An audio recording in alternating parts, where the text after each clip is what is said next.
first time? Oh, it's phenomenal. I mean, just the culture that's within that group that I think has been established a long time ago, and you know, who we are, you know, from a, not necessarily, it's got to be a run first offense, but we are going to run the football. You know, they go about their business pretty good.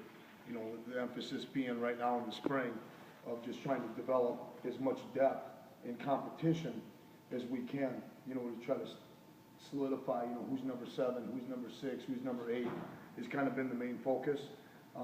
Not that we're ignoring the top guys, because everybody can improve, and within that, that's kind of been the central theme. Just go out there, compete, and improve, and then we've got to have some young guys step up and establish themselves in a position where they can get into a competitive situation with 1 or 2 guys.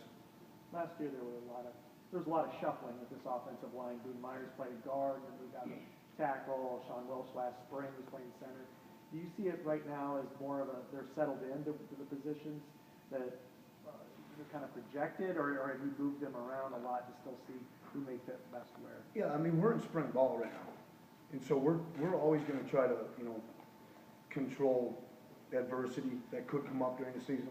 So we're moving some guys around a little bit just to get them some reps, you know, with some what-if situations.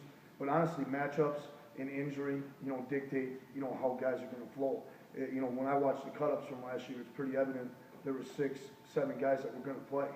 You know, and that might have required, you know, some movement. I don't think that stresses them. A lot of the techniques at tackle in the run game are similar to the ones at guard. Sometimes center is probably the biggest challenge.